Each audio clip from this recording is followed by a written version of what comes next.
warahmatullahi wabarakatuh. Bahasa saya tadi jatuh sahabat. Alhamdulillahirabbil alamin wa bihi nasta'in ala umuri dunya waddin wa ala alihi washabihi ajmain amma ba'd. Alhamdulillah, kali ini kita berada di daerah Ciomas. Alhamdulillah, kita saat ini ada di makam keramat Nyimas Gamparan atau Patirasan Nyimas Gamparan. Beliau itu adalah seorang pejuang, dan mudah-mudahan kalau ini walinya wali perempuan ya. Alhamdulillah, mudah-mudahan kita dengan berjarak ke sini mendapatkan keberkahan dari Allah Subhanahu wa taala. Nah, ini sahabat hujan, ayo kita lanjutkan, kita cari sejarahnya di sana, kita sambil tanya-tanya ataupun kita sambil cari-cari di sana. Kita lari sahabat. Ayo, assalamualaikum warahmatullahi wabarakatuh. Ini gong. Batu gong ya sahabat. Ya. Sepenggal kisah dari sosok Nyimas Gamparan yang salah satu pendekar wanita asal Banten yang memiliki pasukan wanita untuk melawan Belanda di masa penjajahan. Banten sendiri dikenal memiliki banyak cerita kisah heroik para pendekar wanita dalam melawan kolonial Belanda. Selain cerita tentang Nyimas Melati, adalah lagi perempuan sakti mandraguna bernama Nyimas Gamparan ataupun asal kata dari Nyimas Gampur. Meski memiliki paras cantik, Nyimas Gamparan dikenal memiliki karakter garang, sangat memimpin pasukannya melawan tentara Belanda dalam Perang Cikande yang terjadi sekitar tahun 1829 hingga 1830. Perang tersebut terjadi, mereka saling berperang karena Nyimas Gamparan menolak tanam paksa atau Kulturstelsel 1830 yang diwajibkan Belanda untuk menduduki pribumi. Nyimas langsung memimpin pasukan pendekar wanita melawan kesewenang-wenangan Belanda di beberapa wilayah seperti Jasinten dan Balaraja. Untuk menghadapi tentara Belanda, Nyimas Gamparan dan puluhan prajurit wanita menggunakan taktik perang gerilya. Dia memiliki markas persembunyian, yaitu di wilayah Balaraja, yang sekarang saat ini Balaraja itu ada di daerah Tangerang. Oke sahabat, Nyimas Gamparan ini di tempat persembunyiannya itu di Balaraja. Balaraja asal dari kata balai dan raja, yang artinya ada juga yang menyebutkan tempat berkumpulnya para raja ataupun teman-teman tentara raja. Tempat yang diyakini sebagai persembunyian Nyimas Gamparan beserta pasukan yakni di Desa Kubang, Kecamatan Sukamulya, Pemekaran, Kecamatan Balaraja. Tempat hijrah ini diyakini oleh orang Balaraja merupakan daerah yang susah untuk dilacak oleh tentara penjajah. Daerah ini letaknya berada jauh di pedalaman. Disinilah Nyimas Gamparan dan 30 pasukan wanitanya bersembunyi setelah melancarkan serangan kepada tentara Belanda. Di titik dari sejarahnya, Nyimas Gamparan merupakan salah satu anggota keluarga Kesultanan Banten pada 1813. Kesultanan Banten dihapus oleh pemerintah kolonial Inggris. Sultan Muhammad Saifuddin yang memimpin Kesultanan Banten pada saat itu dipaksa turun tahta oleh Thomas Stamford Raffles. Dihapusnya Kesultanan Banten membuat banyak keluarga kesultan hijrah ke berbagai tempat. Tentu saja mereka tak terima dihapuskannya Kesultanan Banten. Mereka menyimpan dendam membara. Begitu juga dendam Nyimas Gamparan. Dia pun ikut hijrah, namun diam-diam dia kembali ke Banten dengan menyamar sebagai rakyat jelata. Hati Nyimas Gamparan kian mendidih ketika melihat sewenang-wenangan tentara Belanda. Maka secara diam-diam Nyimas Gamparan memobilisasi masa untuk melawan penjajah Belanda. Pemerintah kolonial menyebut aksi Nyimas Gamparan sebagai pemberontakan 1836. Perlawanan Nyimas Gamparan sangat sengit luar biasa.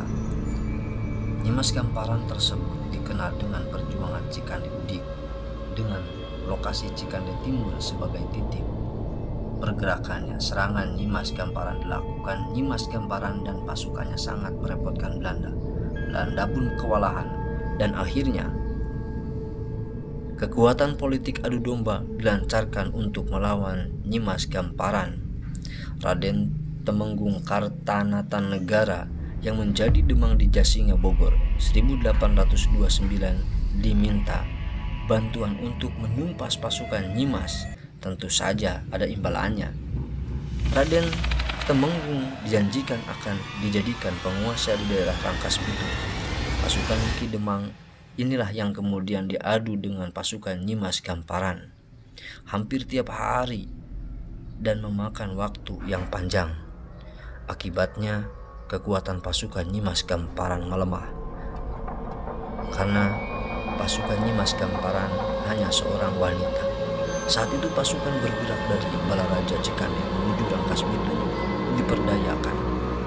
Nyimas Gamparan dikabarkan tewas, namun jenazah Nyimas Gamparan pun disemayamkan di daerah Pamarayan, Serang, Banten. Atas peran dalam melangkahkan Nyimas Gamparan, Ki Demang mendapatkan anugerah dari Kompeni sebagai Bupati Rangkas Bitung pertama 1830 sampai 1865 dengan gelar Raden Temenggung Adipati Kartanagara, menggantikan penguasa sebelumnya Pangeran Sanjaya.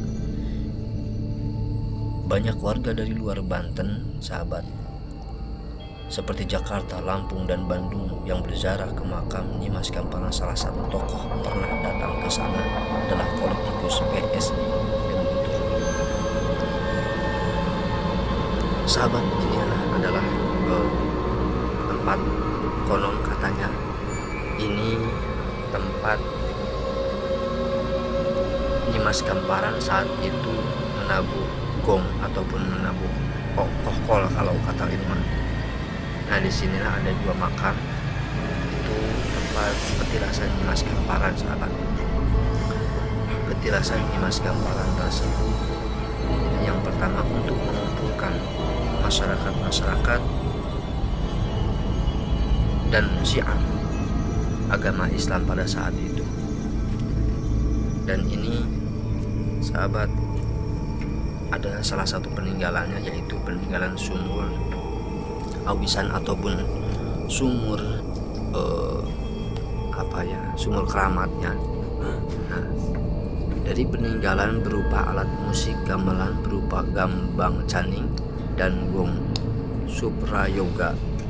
Kedua peninggalan tersebut dahulunya digunakan Nyimas Gamparan untuk memanggil masyarakat agar berkumpul di kediamannya. Ini adalah salah satu sumur yang luar biasa. Biasanya setelah kita berziarah, kita diantar kepada oleh juru kuncinya, dan ini adalah air sumur yang segar airnya. Konon katanya air yang ada di sini itu merupakan air wasiat ataupun air keramat yang dipercayai oleh masyarakat setempat. Dan konon katanya kalau seumpamanya kita mengambil air ini dan kebetulan air ini ada di sumur tersebut, maka rezekinya banyak. Nah, ini ya. Jadi balik lagi, kalau rezekinya banyak dan kecil itu kita kembali lagi kepada Allah Subhanahu wa taala, karena hak yang memberikan rezeki bukanlah sumur, juga bukan keramat, tetapi kita kembali kepada Allah Subhanahu wa taala. Namun sumur ini dipercayai oleh masyarakat. Ketika kita mengambil sumur ini dan kebetulan airnya ada, banyak kita dapatnya, itu kita mendapatkan rezekinya banyak, konon katanya. Namun luar biasa ini, sahabat, airnya yang pasti di sini itu seger. Mungkin air sumber dari akar ataupun dari pegunungan. Yang jelas airnya itu seger dan rasanya itu ada ke manis-manisnya, sahabat. Nah, ini ya salah satunya, sangat luar biasa. Silahkan bagi yang mau ziarah ke Nyimas Gamparan untuk mengenang kepahlawanannya beliau kesaktiannya beliau dan perjuangannya beliau. Mudah-mudahan kita semua mendapatkan ridho Allah Subhanahu wa taala. Nah, sahabat, silahkan yang mau bicara jarum ke sini. Ini ada sama kita jarum, nanti ada jalan sedikit kita lurus. Nah, ini kita akan dipertemukan dengan sumur yang segar ini ya, sumur keramat. Luar biasa sekali sahabat. Nah, jadi terima kasih itu yang bisa saya sampaikan untuk hari ini ya sahabat ya. Nah, itu lihat sahabat, ini dia diperlihatkan sangat luar biasa sekali sumurnya, sangat luar biasa sekali sumurnya ini, kecil dalamnya. Nah, juga kita harus mengambilnya dengan cara satu persatu. Di sini diperbolehkan mandi juga sahabat. Di sini diperbolehkan mandi. Nah, mungkin yang belum laku silahkan, yang belum payu nih, masih jomblo juga silahkan. Ini tergantung, katanya tergantung dengan niat kita masing-masing. Nah, mudah-mudahan niatnya bagus dan dikabul oleh Allah Subhanahu wa taala. Nah, ini mau berwudu, mau bercuci muka juga silahkan sahabatnya di sini ya, tempat pemandian ini. Jadi luar biasa sekali ini sahabat, airnya seger, pokoknya mantap buat mandi ini, buat mandiin yang belum laku ini ya. Oke sahabat, itu yang bisa kita sampaikan ya.